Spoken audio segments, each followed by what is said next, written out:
try, but I can't hide it from you. 'Cause I can't wait for you.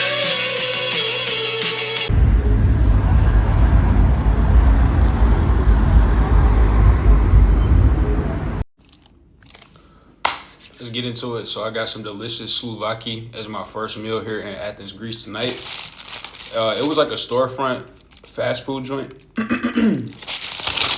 Let's get into it. I didn't get the lamb. The chicken skewer looked fire, so I was like, yeah, let me get that. And they put the fries in there. I got another little side of fries just because I'm a big fry guy. Probably not going to eat all of these, but if I like them, I'll probably put a dent in them, you know. And they actually had ketchup, so let's get into it. First bite, I think it's gonna hit.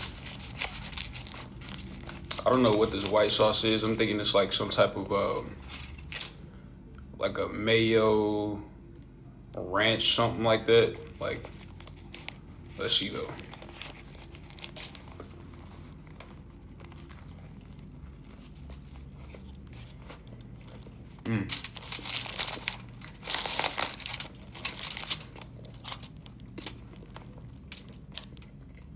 It's pretty good. Lettuce, tomato, complements it well. I didn't get no fries on that first bite. I gotta get some fries on this one.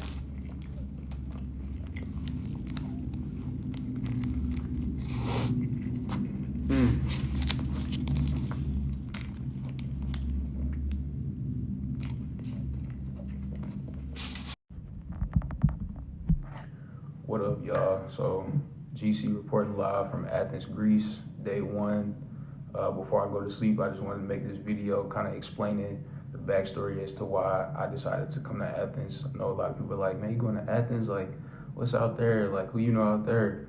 I don't know anybody out here. I decided to come solo. My birthday's on Monday. I thought it would be a cool solo trip for me to celebrate my birthday. So very thankful to God that He has allowed me to make it here safely, and hopefully see Monday. My birthday is coming up pretty soon. Tomorrow's actually it's already tomorrow. It's about 1:46 right now, so it is Sunday. So my birthday will be tomorrow, but very exciting. And last month, some of you already know, but some of you don't, I was just in consecration, where I was basically in the New Testament, reading my word, praying, just building my relationship with God stronger, which is something that everybody should be trying to focus on in the crazy times that we live in there right now. But it was a lot of places that I was reading about that I had read about previously when I was younger, and I just didn't really pay a whole lot of attention to it. But a lot of the places that are mentioned in the New Testament, the spread of the gospel and the missions that some of the people went on, like Paul and some of the other disciples, you know, Peter, just different ones. A lot of those places are actually in the vicinity of where I currently am in Athens. Like you have the city of Corinth, where the church in Corinth was established. First, Second Corinthians, the letter of Paul that was written to the church in Corinth, or you know Philippi, Philippians, and First, Second Thessalonians. These are all letters that Paul wrote to these churches that were located in these cities that are very close in the vicinity of where I am.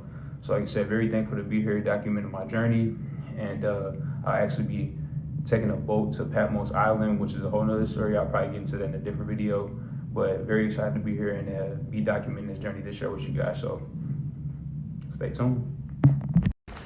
So good morning, day two. About to head to my first excursion, going to Acropolis. I'm about to see the Parthenon. It's actually raining today, kind of crazy. That's why I have my hood on. I don't know if they'll have like umbrellas or something like that, but maybe it'll stop, we'll see. Keep y'all updated.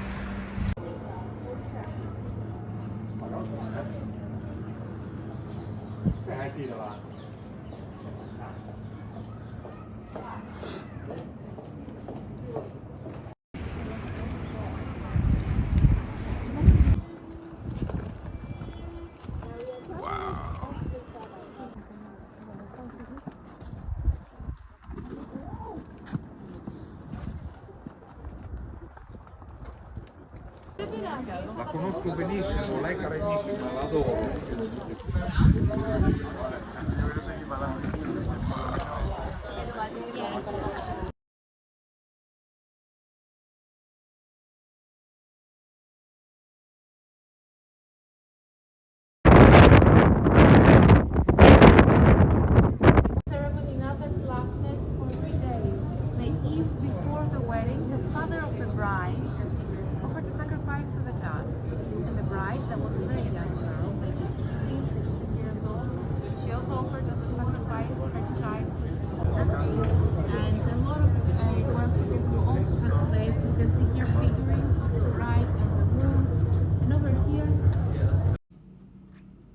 All right, what up, GC? Back for another vlog video, day 2, Athens, Greece.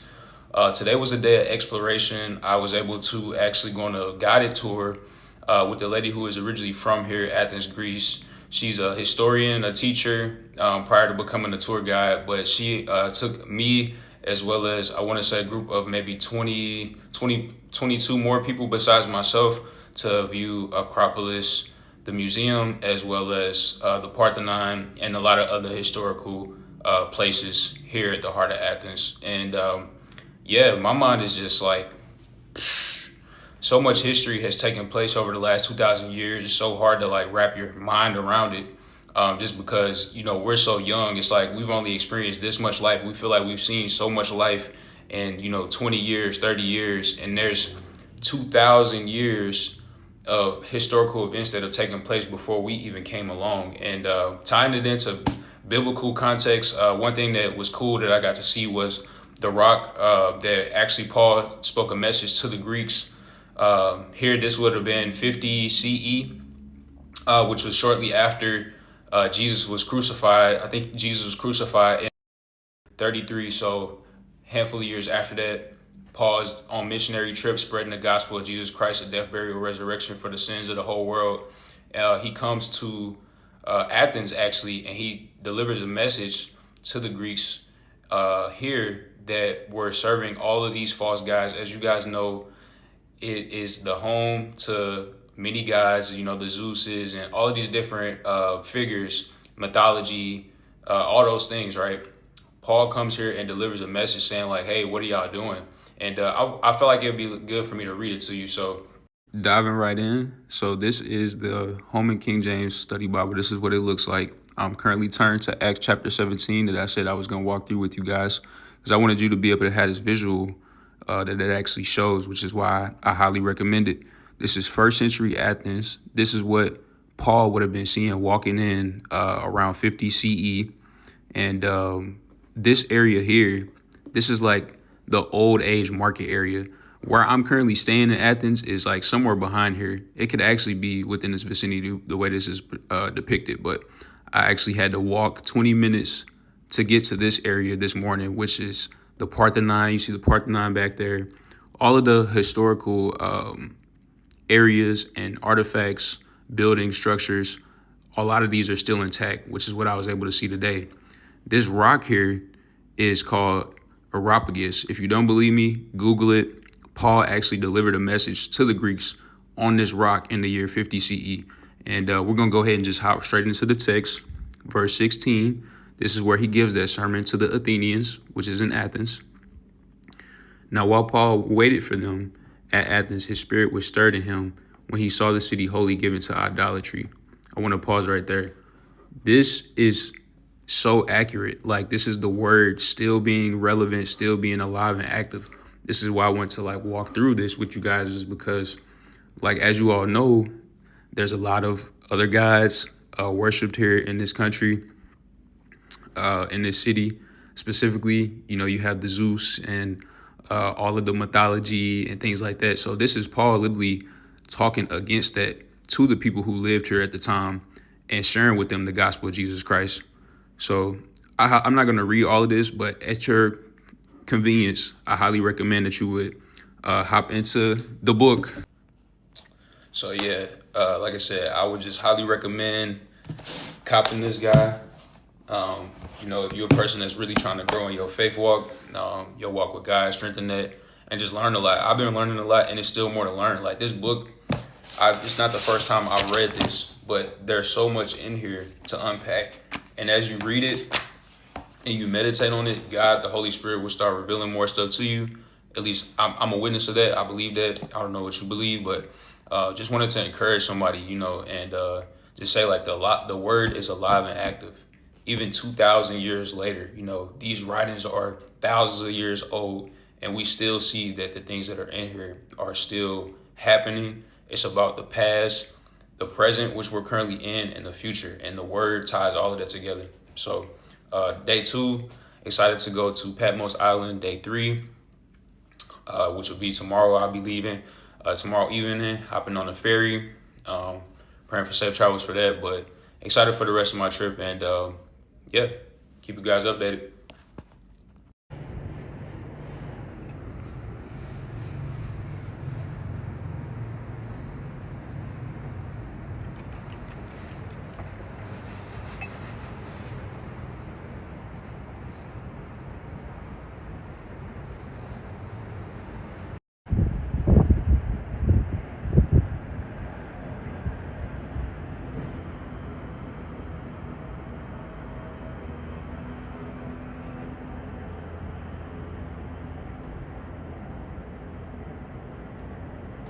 Day 3, about to go explore a little bit.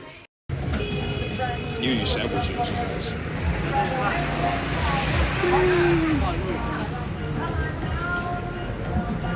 Yeah, pineapple, mango. Orange and passion. Okay, I want one of these. Very good. Oh, regular. Thank you. This is the hot salad. She told me to put the toppers on. What is in this again? It's milk, melon, sugar, rose water, and vanilla. I'm gonna post it, so promote you guys. Yeah. What's your name? Anna. Thank you so much, Anna. Gregory. Yeah. Thank you. Hakuna Matata. Hakuna Matata. Uzbekistan. Pakistan. Uzbek. USA. Uzbek. Uzbek. Uzbek. USA. Ah, St. Louis. St. Louis.